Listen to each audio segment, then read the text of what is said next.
औज़ुबिल्लाहि बिस्मिल्लाहिर्रहमानिर्रहीम। अस्सलाम वालेकुम दोस्तों, वसीम राजपूत लाल एड्स ऑनलाइन में हाजिर खिदमत है। आज का जो टॉपिक है दोस्तों, खामद के शौहर के ज़ालमाना रवैया से अगर औरत अदालत से खुला लेती है, तलाक लेती है, क्या वो हक़ महर और दूसरे हकूक़ से महरूम हो जाएगी? इस बारे में हम डिस्कशन करेंगे। डिस्कशन करने से पहले रिक्वेस्ट करूँगा कि चैनल को सब्सक्राइब कर लें, बेल आइकन को क्लिक कर लें, जैसे इधर से वीडियो अपलोड हो, आप इस कानूनी रहनुमाई से मुस्तफ़ीद हो सकेंगे। अब दोस्तों लेक्चर की तरफ आते हैं। खामद के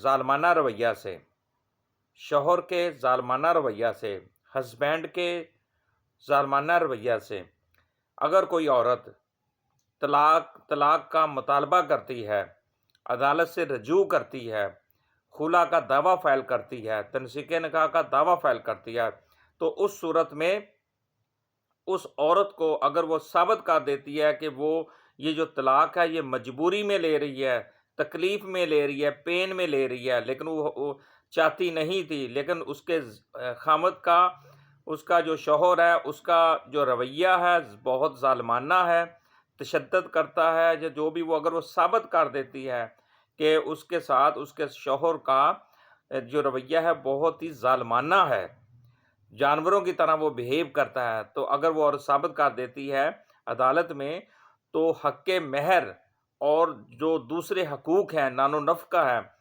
वो उनसे वो औरत जो है महरूम नहीं हो सकती।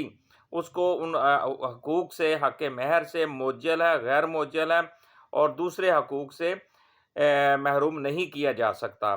ये अदालत आलिया की जजमेंट है दोस्तों। तो ये 2014 YLR पेशावर 1743 डी।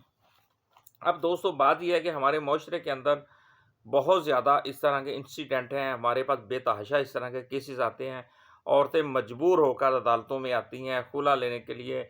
उनके जो हस्बैंड हैं, उनके जो शौहर हैं, वो उनके ज़ालिमाना रवैया की वजह से या तो वो नशा करते हैं या वो 24 घंटे झगड़ा करते रहते हैं, ज़ालिमाना रवैया रखते हैं, या वो ड्रिंकर हैं और उसके बाद वो तशद्दुद औरत पे फ़ज़ूल तशद्दुद करते रहते हैं और शरई लिहाज से जो रस्म व रिवाज हैं वो उनके अगेंस्ट चलते हैं। औरत के साथ जो उनका बिहेव है वो टोटली नेगेटिव है, गैर शरई है। तो इस तरह के औरतें बेतहाशा हमारे पास आती हैं कि जनाब वकील साहब खुला हमने फ़ाइल करना है। तो मोस्टली मेरी कोशिश, कम अज़ कम मैं अपनी कोशिश करता हूँ कि मैं सबसे पहले समझाता हूँ खुदा के लिए तलाक लेके क्या करनी है।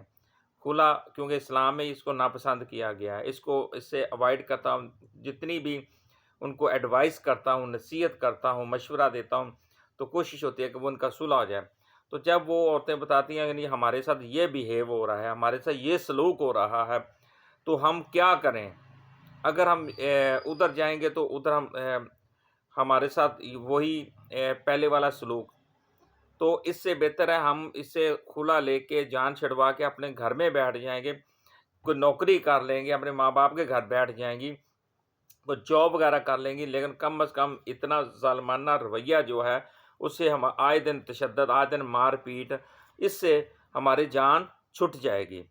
तो इसलिए इसमें दोस्तों उसमें अगर कोई इस तरह की जो औरत अदालत में केस फाइल करती है और वो साबित करती है कि उसके हस्बैंड का रवैया जो था वो ठीक उसके साथ नहीं था और वो औरतों में और जो और उसका अपनी बीवी के साथ रवैया और अदर्स औरतों के साथ उसके रिलेशन थे, तल्लुकात थे और 24 घंटे उसका काम मारना पीटना, तो अगर ये और उसके बाद नानो नफ़क़ा अदा नहीं करना और ख़र्चा वगैरह नहीं देना, इस तरह के बेतहाशा केसेस हैं। तो वो ये अगर औरतें अदालत को साबित करना लाज़मी है, अगर ये साबित कर देती हैं, तो फिर खुला की सूरत में हक़ महर और दूसरे जो हकूक़ हैं उनसे औरतों को महरूम नहीं किया जाता, तनसीक़ निकाह के केस में महरूम नहीं किया जाएगा। दोस्तों मुझे अपनी दुआ में याद रखिएगा, जहाँ रहें सलामत रहें। अल्लाह हाफ़िज़।